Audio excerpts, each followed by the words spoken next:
Spring এবং winter variety উদ্ভিদের মধ্যে পার্থক্য কি? What is the difference between spring and winter variety plants? Spring এবং উইন্টার ভ্যারাইটি উদ্ভিদের মধ্যে প্রধান পার্থক্য হলো তাদের জীবনচক্র এবং চাষের সময়। The main difference between spring and winter variety plants is their life cycle and cultivation time. Spring variety উদ্ভিদ বসন্তে রোপণ করা হয়। Spring variety plants are planted in the spring এবং ওই একই বছরে ফুল ও ফল দেয়। And they flower and bear fruit in same year. অন্যদিকে উইন্টার ভ্যারাইটি উদ্ভিদ সাধারণত শরতে রোপণ করা হয়। On the other hand, winter variety plants are usually planted in the autumn এবং শীতকালে তারা ডরম্যান্ট থাকে ও পরের বছর ফুল ও ফল দেয়।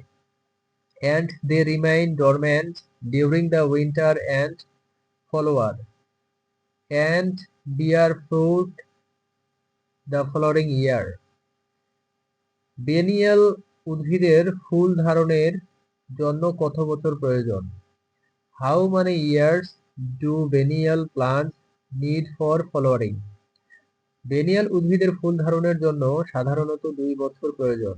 Biennial plants usually need 2 years for flowering. প্রথম বছরে তারা ভেজিটেটিভ বৃদ্ধি লাভ করে। In the first year, they experience vegetative growth, যেমন পাতা, কাণ্ড ও মূল তৈরি করে, such as forming leaves, stems and roots. দ্বিতীয় বছরে তারা ফুল ধরে, ফল দেয় এবং বীজ উৎপন্ন করে। In the second year, they flower, bear fruit and produce seeds. এরপর গাছ মারা যায়। After that, the plant dies. Garlic চাষের জন্য শীতকাল কেন গুরুত্বপূর্ণ? Why is winter important for garlic cultivation? চাষের জন্য শীতকাল খুবই গুরুত্বপূর্ণ। Winter is very important for garlic cultivation.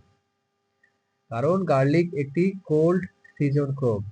Because garlic is a cold season crop. শীতকালে ঠান্ডা তাপমাত্রা গার্লিক এর বাল্ব গঠনে সাহায্য করে।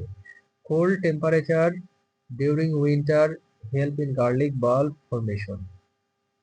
ঠান্ডা আবহাওয়া গার্লিক প্লান্ট এর সঠিক বৃদ্ধি নিশ্চিত করে।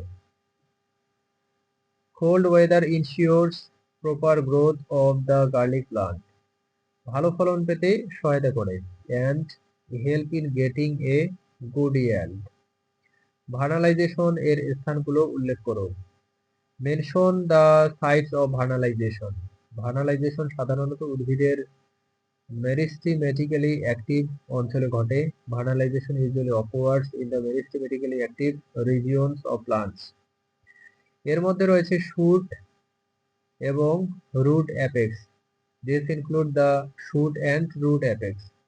এছাড়াও ডেভেলপিং leaves এবং সিড এর এমব্রায়োতে ও ভার্নালাইজেশন হতে পারে। Vernalization can also occur in developing leaves and the embryo of seeds.